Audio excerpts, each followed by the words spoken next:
George Tenet, 60 Minutes, former CIA head, talking to Scott Pelley.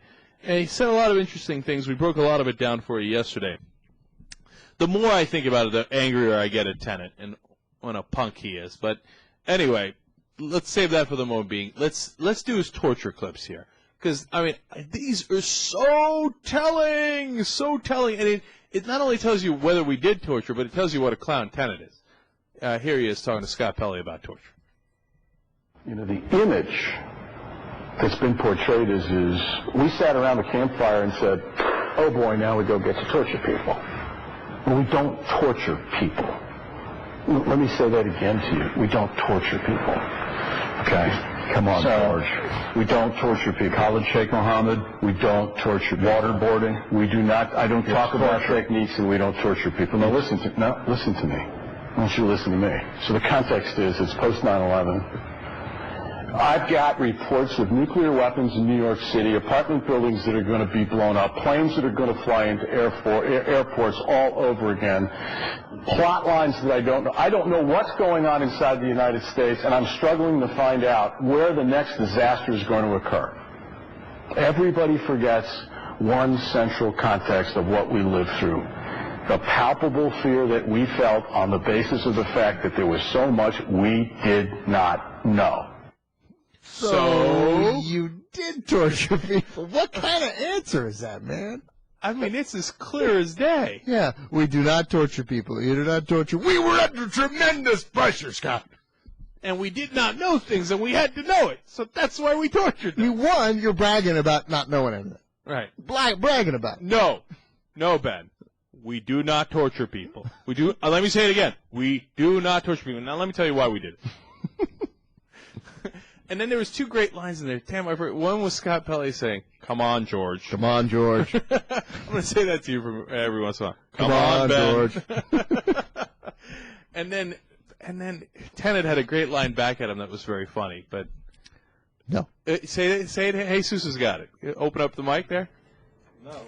Well, my favorite part is where he goes, "Why don't you listen to me?" Yeah, right.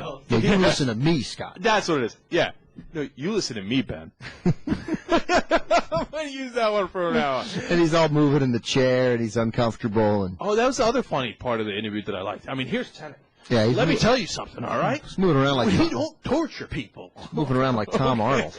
I'm like, all right, dude, I got it. And that's the thing I was talking about yesterday. You know, it's the man behind the curtain. What, I mean, this guy's a clown. I mean, look, he looked like George Bush there.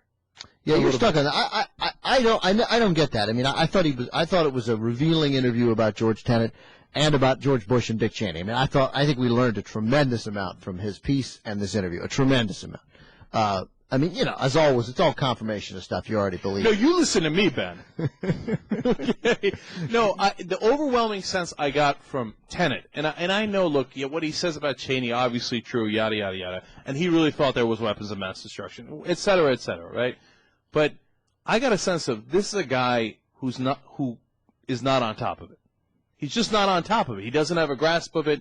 He's grasping at straws. He's trying to do his best, and I got a sense of fundamental weakness. Here's a guy who can be manipulated, who can be, pushed in a certain direction. But look, I want to say one more thing about his character before we finish up the torture stuff.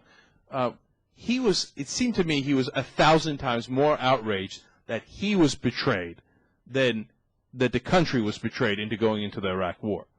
Like, he didn't mind taking the questionable intelligence and going to the Iraq War and making a mess of it and not fighting Al-Qaeda and all that stuff. He had some problems with, but not enough problems to be outraged. Yeah, but when they went for him, that was a break of honor. That was a violation of a betrayal of trust he could not stand. Yeah, that's true. He definitely reacted strong. Because he said all a man has is, his honor and his integrity. And he said, I'm butchering it, but he said, like, a man only has two things, his honor and his integrity, and his reputation. Right. Honor and integrity are supposed to be about what you do, whether you go to the Iraq War, whether you go get Al-Qaeda, et cetera. It's not supposed to be about your political career. God, all these guys are sick.